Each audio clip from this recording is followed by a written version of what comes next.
I'm Riley, 33 years old, and there are mornings when I open my eyes in my quiet Vermont kitchen, sip my coffee, and wonder, how, in a family of 5, did I always feel like the forgotten sixth? I was born and raised in Elmbridge, a small town in northern New Hampshire where folks still attend Sunday morning service. The corner shop lady knows exactly whose kid you are, and everything you do gets labeled as either proper or out of line. My father, Harold Bennett, was a respected elder at St. Mark's Church. In that town, his name was synonymous with honor. A former Marine, he started Bennett Masonry after leaving the military and built it into the region's leading construction company, a shining example of American discipline and success. He didn't speak much, but when he did, every word hit like a granite slab. When he entered a room, the air pulled tight. He never needed to yell, just a single look from him made everyone straighten up. My mother, Lorraine, spoke softly but wielded no less authority. She was the kind of woman who served dinner precisely at 6 o'clock, folded napkins into swans, and baked her apple pies to exact temperature. Outsiders saw her as the ideal wife, always gentle, never too loud, and smiling just enough not to be accused of showing teeth. But I knew the truth. Everything in our home had to follow a script, from the way I parted my hair to how I lined up my shoes. One time I wore ripped jeans to school. She tossed them into the fireplace without a word. Then there was Max, my older brother by 2 years and the benchmark for every expectation. Max was captain of the Elmbridge High football team, graduated with honors, and got accepted into West Point with a prestigious scholarship. At a backyard barbecue, I once heard my father tell the neighbors, "Now this is a real Bennett." I was standing right there holding a plate of potato wedges, pretending to laugh. I'd already heard that line 3 times that month. In our house, everything had rank and order. Max was the pride. Mom was the standard. Dad was the law. Me. I was the parentheses. Not rebellious, not problematic, just never enough to be noticed. When I was younger, I thought doing well in school might earn praise. In 8th grade, I took 2nd place in the statewide science creativity contest with a working model of a smart water routing system for remote regions. My dad glanced at the model and asked, "So what do you plan to do with this? Can it buy bread?" I didn't answer. I'd gotten used to those kinds of questions, not meant for answers, just meant to end things. I always loved writing. I kept journals, wrote short stories, even submitted an essay to the local paper, and they printed it. I cut it out and taped it to the fridge. That evening, my father quietly took it down and tucked it into a drawer. The next morning, he handed it to me laminated in plastic and said, "No need to show off. Humility is the root of all virtue." I remember that night vividly, sitting alone in a dark room, feeling like an ink blot on clean paper. No one ever told me to be like Max. But every glance, every remark felt like a needle. Not enough to bleed, just enough to ache constantly. I once believed that graduating with honors might make them see me. But Max had already done that. I used to dream of becoming a doctor. My father said, "That's no job for a delicate girl. Just costs money and drains your body." And my mother nodded, pouring more tea. Life in that house was like sheet music. Everyone expected to play their notes perfectly. But I always felt off-key no matter how hard I tried. I dreamed of places without church bells every Sunday, without judgmental eyes every time I crossed the street. I once asked my mother, "Do you ever wish I were more like Max?" She was quiet for a long time, then said, "No, I just wish you were easier to manage." Easier to manage. I didn't smoke. Didn't drink. Never skipped school. Yet somehow I was still the unfinished one. I remember a rainy evening. Max parked his new Jeep out front, a graduation gift from Dad. He came in with another award. My father opened his arms and boomed, "You make us so proud, son." Meanwhile, I sat in the kitchen eating cold spaghetti, listening to their laughter through the brick wall. That was the night I started writing in a separate notebook hidden beneath my drawer, a space just for me. Not as Harold's daughter or Max's sister, but as a different Riley, someone who wanted to live as the version of herself she'd never been allowed to voice. Those pages saved me when the real storm came. I met Aiden when I was 17 in AP English at Pinefield High. He sat in the back, always wore a gray cap and held a worn leather-bound book. Not loud, not flashy, but he carried a silence that made you notice, like he was listening to the world talk while no one saw him. The teacher gave us an assignment. Analyze the tragedy in The Great Gatsby through a two-person presentation.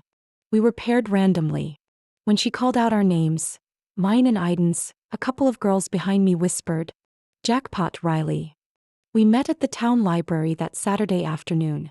I arrived early, notes in hand. He came later, carrying only a small notepad and a stubby pencil. "Sorry if I kept you waiting," he said softly, avoiding eye contact with his green eyes. "No worries. I'm always early," I replied.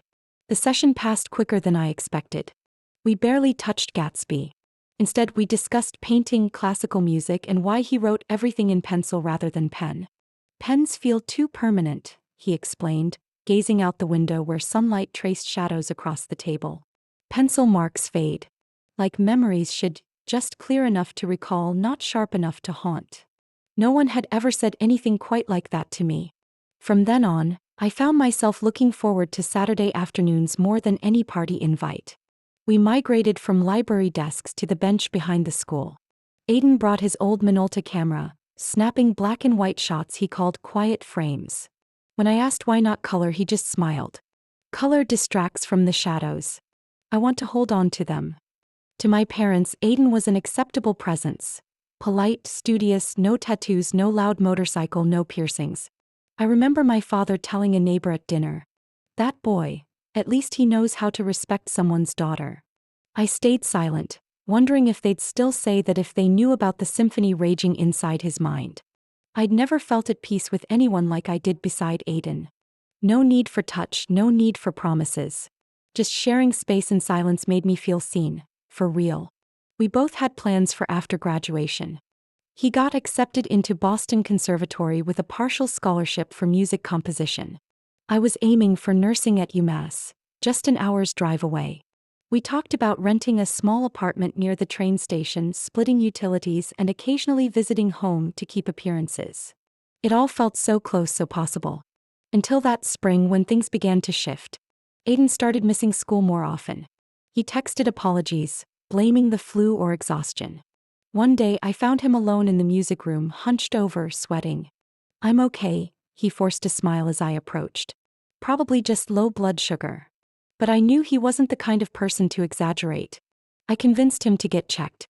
3 days later, I was shelving books in the library when I got a call from Aiden. His voice was barely audible. "Riley, I have acute myeloid leukemia." The stack of papers in my hands dropped to the floor. We sat together that afternoon at St. Mary's Hospital in a room so pale it felt like every bit of color had been drained along with his blood cells. The doctor said it had already progressed. Chemo had to begin immediately. The odds weren't clear. I held his hand, fingers that once drew out violin notes now trembling like never before. Aiden tried to stay strong, asked about treatment plans, alternative options, clinical trials. But when it was just the two of us, he leaned his head on my shoulder and whispered like a confession, "I'm scared I'll leave nothing behind, Riley. Just disappear." I couldn't speak. Not because I had nothing to say, but because no words were big enough to face death. The following weeks were a blur of antiseptic smells, strands of hair on white pillows, and the short afternoons he was lucid enough to scribble music on paper. One night, in the stillness of that room, Aiden turned to me, his voice barely a breeze. "If I don't make it, will you carry a part of me? A real part, that lives." I stared at him, heart thudding out of rhythm. Not because of his words, but because of his eyes, like a fading ember clinging to the world with its last flicker of light. We talked for a long time that night.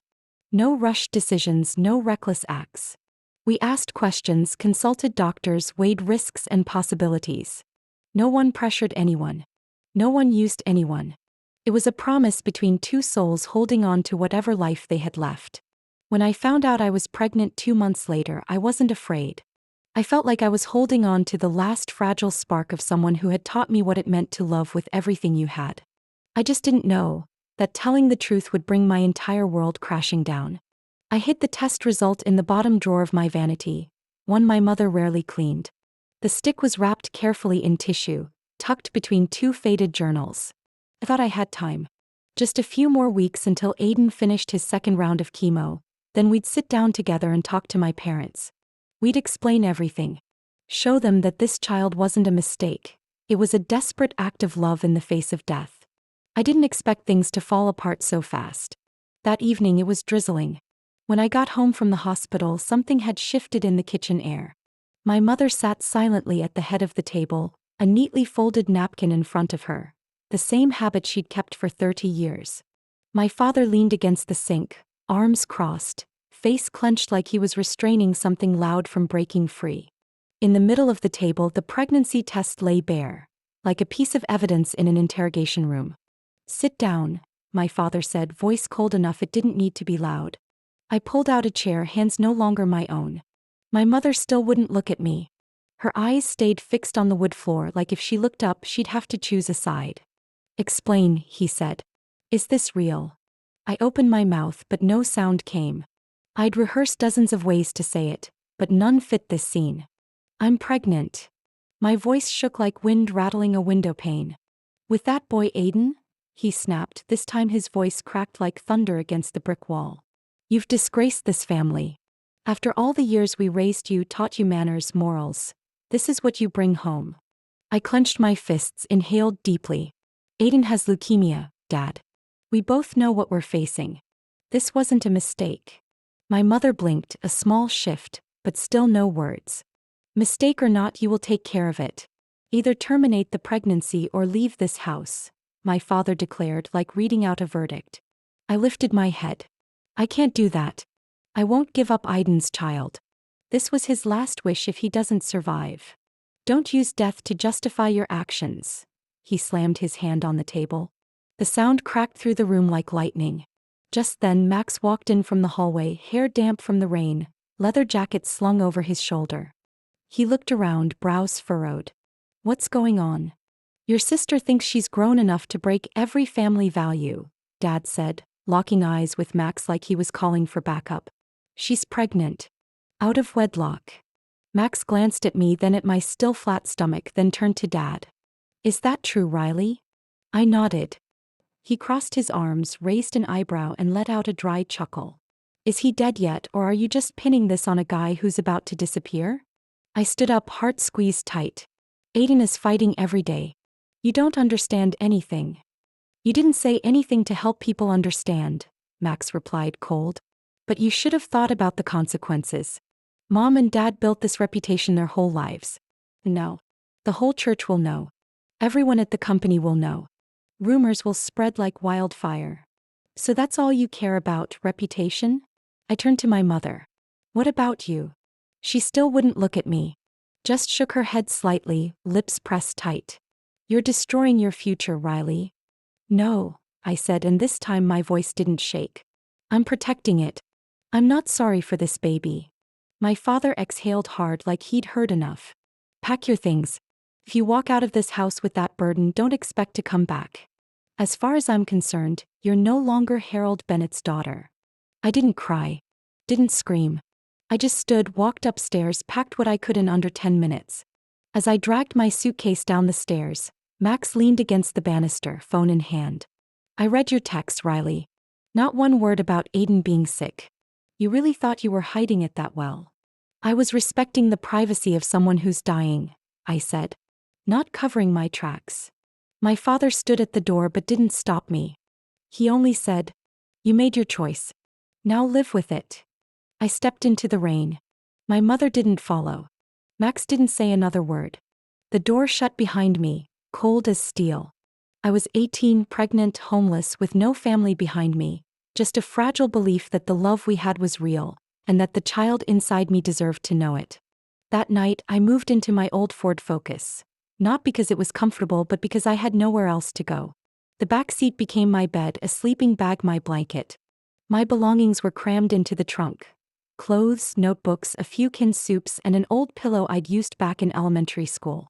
I parked in the rear lot behind Birchview gas station, where the security cameras ran 24/7 and the public restrooms were clean enough to wash my face. My belly wasn't showing yet, but I could already feel the weight pressing into each breath, each step. During the day, I worked at a small sandwich shop called Gracie's Eats. The owner, a woman in her 40s named Patty, didn't hire me because she believed in me. She hired me because I cried after getting rejected at 3 other places.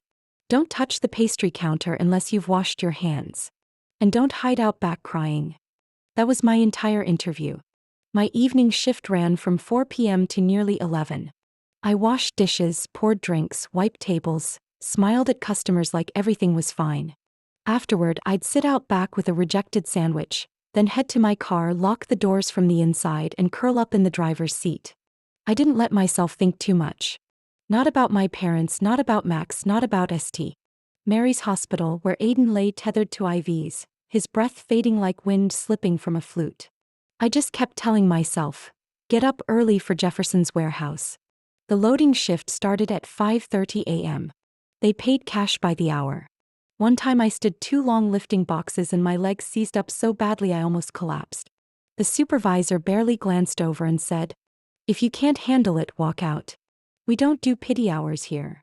I worked 2 jobs every day, bathed with wet wipes in gas station bathrooms, ate cup noodles with hot water from the coffee machine. But at least I had my car. At least I still had my baby. By the 5th month of pregnancy, the bad news came. I got a call from Aiden's mother one afternoon after work. Her voice was breaking. They said Aiden won't make it through the night. The doctor stopped the meds. You should come, if you can. I started the engine and drove to the hospital, barely breathing.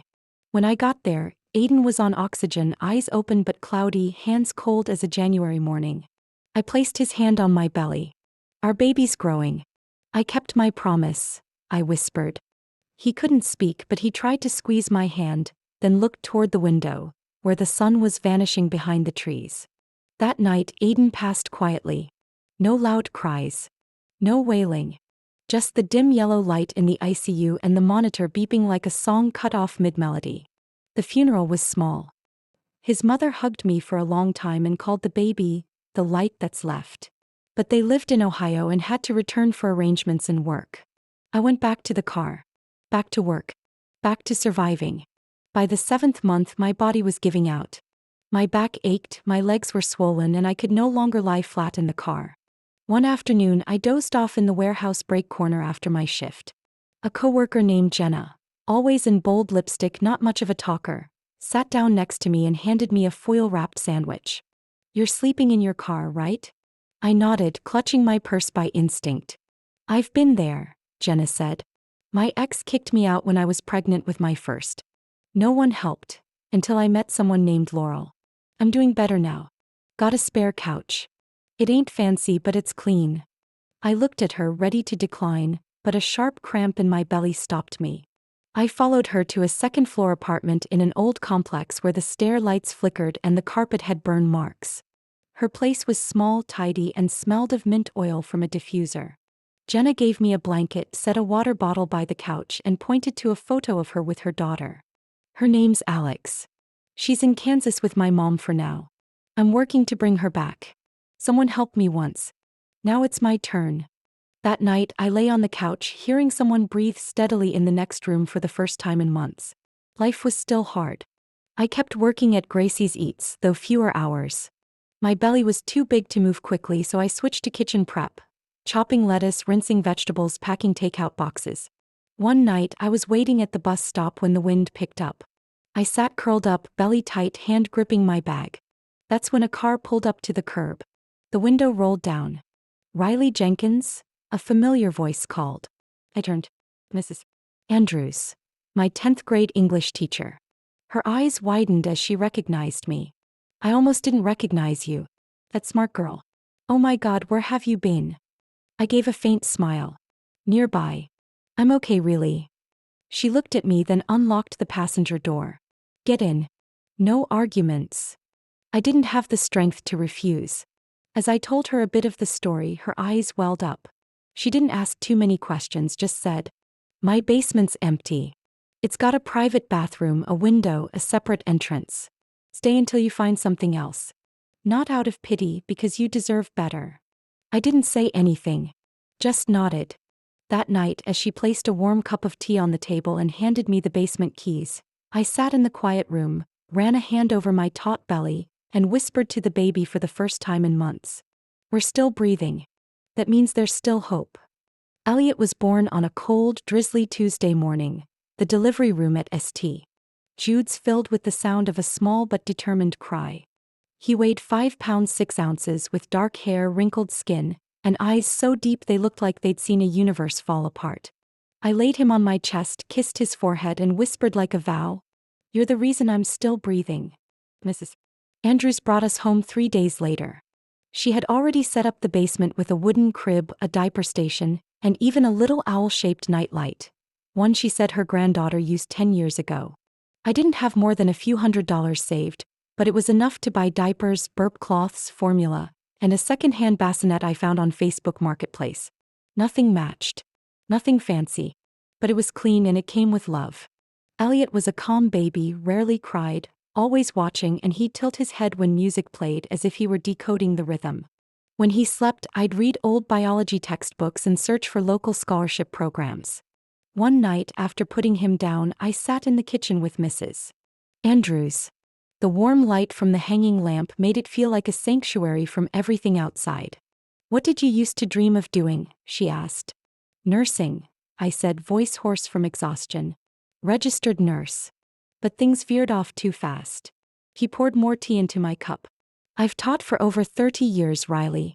You're one of the few students who made me believe words could save people. If you still want to study, I'll help."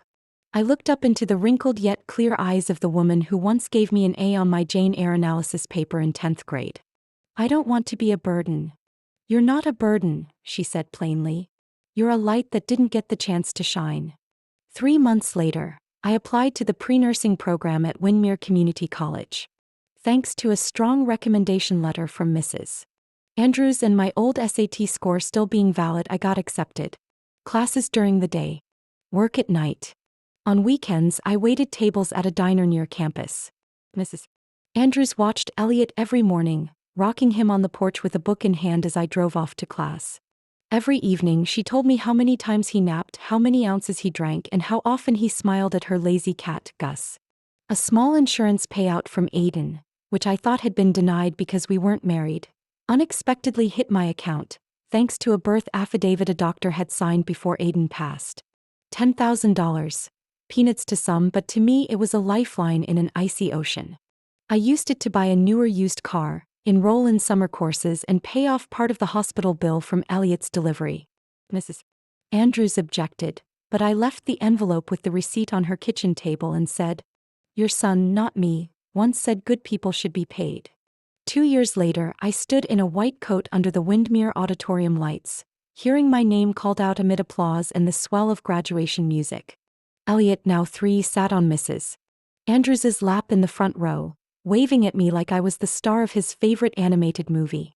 I wore a student badge at Valley Spring Hospital's pediatrics department, starting part-time as a nurse aide. The rotating schedule was brutal, but I was already used to living on the edge of exhaustion. Elliot grew faster than any kid I'd ever met. He could identify musical notes before the alphabet, and he had a habit of touching his ear when classical music played, as if he could feel sound through his skin. When he turned 5, his preschool teacher recommended him for an early development program for musically gifted children. "I've never seen a child break down Bach's rhythm the way he does," she told me at pickup. That night, I opened Aiden's old music box, the only thing left from him after the funeral. Inside was a fountain pen with a cracked cap, a half-finished sheet of handwritten music, and a small note he once wrote in faded ink. "If my son loves music, then I never really left." I placed that note on the bookshelf beside a photo of Aiden with his cello. Elliot saw it and asked, "Is that my dad?" I nodded, squeezing his shoulder. "Someone you've never met, but someone you're carrying forward." The spring Elliot turned 6, I was officially hired as a pediatric nurse at Riverlight Hospital, one of the top children's hospitals in the Northwest. The pay wasn't as high as private clinics, but it was enough to rent a small 2-bedroom apartment with a balcony that overlooked the lake. That's where I set up Elliot's first digital piano, along with a bookshelf of stories I used to read in Mrs. Andrews's basement. One afternoon, Elliot played Clair de Lune, each note slow but rich with feeling. I stood quietly behind him, afraid to disturb the space. I reached up and touched the sapphire pendant Aiden had left behind in the ICU room. We never truly had enough. No wealth, no big family, no soft foundation like other kids. But we had each other. We had breath, music, and fragments of love stitched together by resilience. Elliot paused and turned to me asking, "Are you tired, Mom?" I knelt and held him close. "I'm listening to the most beautiful music in the world." And for me, that answer has never been wrong. By the time Elliot turned 12, his fingers moved across the piano like water over stone, fluid yet firm. His compositions were no longer just pretty sounds. They became stories, stories I never had the words to tell, of nights in a car seat, of Aiden's fading heartbeat in the ACU of Mrs. Andrews's hands catching me before I fell. My life looked nothing like those days when I nervously signed the lease to a one-room basement. I was now the head nurse of Riverlight Hospital's pediatric department, not by luck, but by thousands of night shifts, hundreds of patient charts, and countless drops of sweat hidden beneath a surgical mask. The hospital held a small ceremony to honor years of service and exceptional work. My name was called. I stepped up to receive a certificate printed on thick paper. Nothing flashy, but a symbol of the battle I had fought non-stop. As I walked off the stage, I spotted Elliot's eyes from the last row.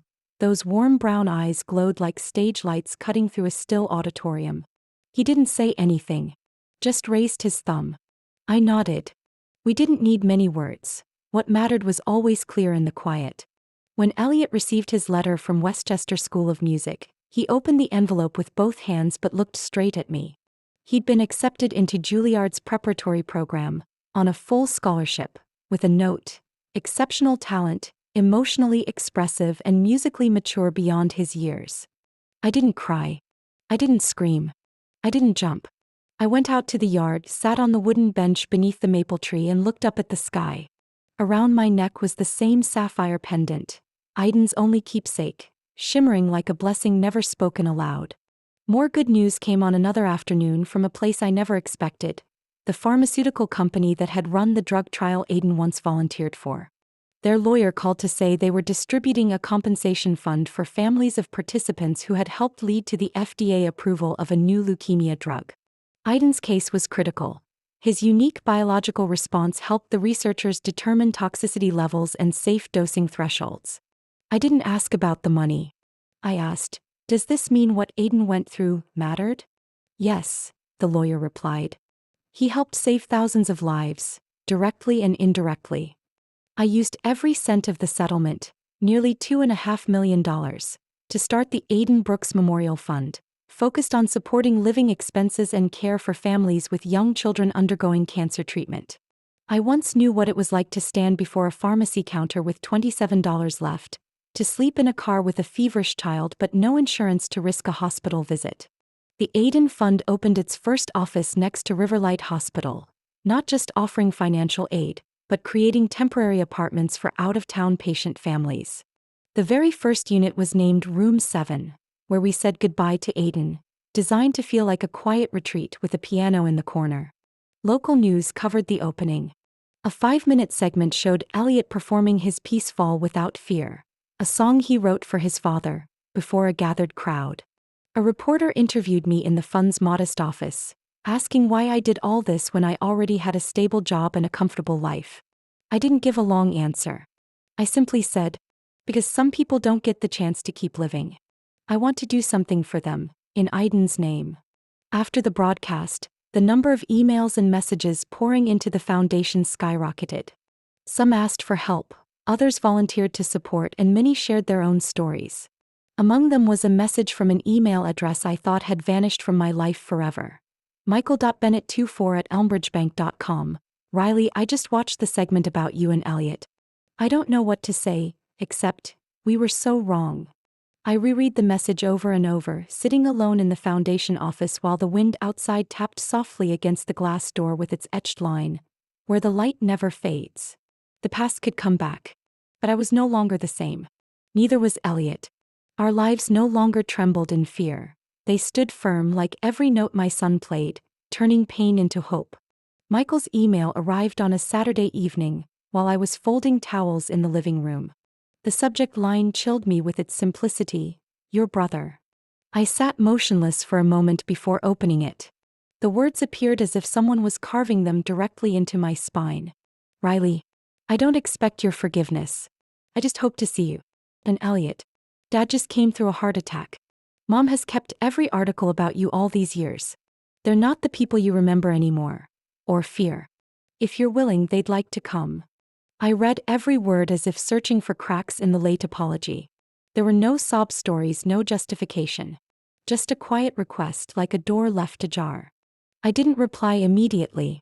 It took me nearly a week to type each word into the reply box. I haven't forgotten what happened. But I won't deny Elliot the right to know where he came from. If they want to come, it will be on my terms. No pressure, no lies, no pretending the past didn't exist. I allow one visit. But then we'll see. I didn't sign my name. The visit was set for Saturday afternoon at my home, a 2-story wooden house nestled in a quiet neighborhood about 15 minutes from downtown. I placed my hand on the oak table in the living room and took a deep breath. Elliot was seated at the piano near the window, fingers gliding softly over the keys as if clearing a path for unspoken feelings. "Are you nervous?" I asked. He tilted his head. "No. Just a little curious. Did they really think you were a bad person?" I didn't answer right away. Not bad. They were afraid of what I stood for. And sometimes when people are scared, they do unforgivable things. He nodded. Then today we let them explain. The words were light, but they froze me for a moment. When the SUV pulled up in front, I stood and adjusted the flower vase on the table just to keep my hands from shaking. Through the curtain, I saw 3 figures step out. Michael, broader than I remembered but moving slower. My mother, hair now entirely gray, wearing a soft gray coat. And my father, the man who threw me out at 18, now with a cane, hunched eyes no longer sharp. I opened the door before they could knock. "Hello, Riley." My mother's voice was so quiet I barely heard it. I stepped aside. "Come in." They entered the sunlit room where photos of Elliot hung on the wall, alongside music awards and a black and white photo of Aiden placed respectfully at the center table. My father's gaze landed on that photo. His lips moved. He's Elliot's father," I said plainly. "The man you once refused to hear about." Michael stayed silent, looking around. "This place, it's really beautiful." I said nothing. Elliot emerged from the music room just then, wearing a white shirt, hair neatly combed, a sheet of music in hand. "Hello, Grandpa, Grandma, and Uncle Michael," he said, his voice steady but unhurried. "I'm Elliot." My father took a step forward, halting slightly when he saw my son's face. Those eyes were Aiden's, the nose was mine, but the overall shape was a fusion of 2 people who once defied the world for a sliver of life. My mother brought her hand to her mouth. "Oh my, he looks so much like Aiden." I didn't speak. Elliot looked at me. I nodded gently. "I'd like to play a piece," he said, moving toward the piano. No one spoke as the first notes rang out. The melody was deep, slow, like a distant call. It was a composition he wrote when he was 10, titled "Whispers of the Absent." When the music stopped, there was no applause. Not because it wasn't beautiful, but because no one dared to break that moment. My father sat down, gripping his wooden cane. "We were wrong, so very wrong. No words can undo it. But, if it's possible, I hope we can start again, even just a little." I looked at him, then at my mother. She still held the worn leather clutch, pinned with an old photo I recognized instantly. Me at 12, standing in front of the church holding a writing prize, eyes quietly waiting for praise. "You still have that?" "It's all the articles about you, everything I could find through the years. I'm sorry I never said anything sooner." I placed my tea down. "We won't erase the past. But if we're going to move forward, we have to accept it as part of who we are." Elliot sat beside me, adding gently, "I don't need you to apologize to my mom. I just want to know if I can really call someone Grandpa and Grandma." No one said a word. But when my mother stood and hugged Elliot, awkwardly, hesitantly, I knew something was shifting in that room. Not quite forgiveness, but something close. A fragile belief that maybe, just maybe, we could start again. That afternoon stretched as if the sun refused to set.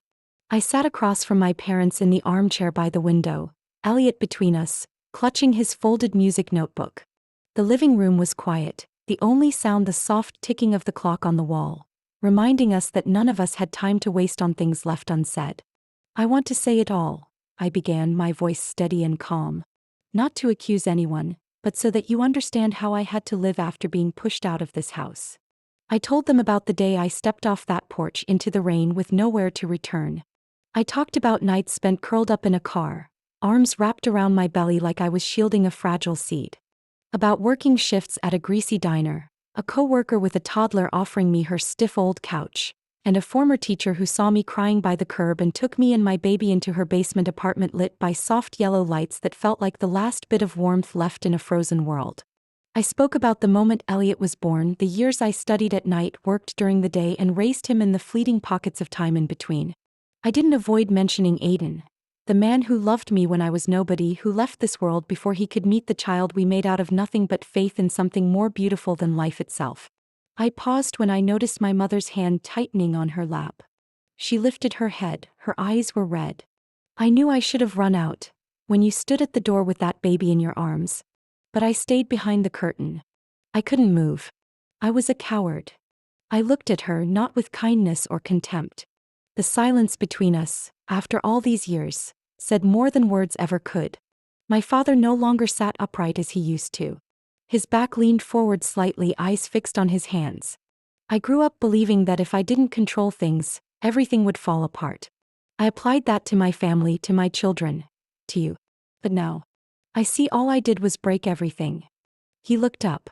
The once stern eyes now reflected nothing but raw weariness. I was wrong to believe love had to come with conditions. Wrong to choose reputation over my daughter. Elliot shifted slightly as if swallowing something hard. He turned to my father. I don't need you to make up for anything. But if there's still time, I want you to really be there. You don't have to say nice things. Just be there. In the weeks that followed, we started family therapy. Some sessions passed with all three adults sitting stiffly, no one speaking. Others ended in tears over a single question from the counselor. If time could rewind, what would you do differently? Michael joined sometimes too. He shared how pressured he felt to be the family's symbol of success, and how when I was cast out, he too fell into a pit of guilt, but lacked the courage to say anything. I didn't believe every word, but I listened. And listening was the beginning of forgiveness. Elliot continued in the Juilliard prep program, performing at various events. His piece, Legacy, written in memory of his father, was selected for a special performance at Lincoln Center, celebrating rising young talents. I sat in the fourth row between my mother and Mrs. Andrews, who clutched her lace handkerchief tightly throughout the concert. When Elliot stood and bowed, the hall erupted in applause, and I saw my father, 2 rows away, place his hand over his heart as if steadying the rhythm struck by that music. After the concert, my mother asked for a photo with Elliot. He agreed. When she gently wrapped an arm around his shoulder, I caught a glimpse of a real smile, small, hesitant, but no longer the forced kind from old family gatherings. That night, as I was rinsing teacups in the kitchen, my father walked in. "There's something I've never said," he began, halting. "When your mom told your grandfather she was pregnant with you, he wanted to disown her. But she refused. She said no matter what, her child was still her child. I used to think that made her weak. Now I think, maybe she was stronger than I ever understood." I didn't turn around. Water still ran from the faucet, washing tea leaves down the stainless steel sink. "I'm proud of you, Riley. Not because of your job title or achievements, but because you didn't let hatred consume you." I turned off the water, dried my hands, and faced him. "I don't carry anger anymore. But I can't pretend what happened didn't. I forgive, but I don't forget. And that doesn't make me weak." He nodded slightly. "That's enough." The evening passed like a light spring mist. Elliot played a short melody before bed, then wished his grandparents good night in a low, steady voice, the kind that made you believe some kids are born carrying the maturity of an entire lineage. I stood on the porch, gazing at the yard where porch lights spilled over the grass like a quiet breath. Every one of us bears scars. Some visible, some buried. But not every scar is an end. Some are the beginning of finding yourself again. Not perfect, not whole, but strong enough to keep walking without lowering your head. From a girl cast out by her own family for being pregnant out of wedlock, Riley overcame hardship with unyielding strength and unconditional love for her son. After years of homelessness, single motherhood, and relentless study, she became a head nurse and founded a children's cancer fund named after her late partner. Now, with Elliot shining on national music stages, Riley is no longer defined by her past. She is living proof that pain can become power. What do you think of Riley's journey and how she faced her past? Share your thoughts in the comments below.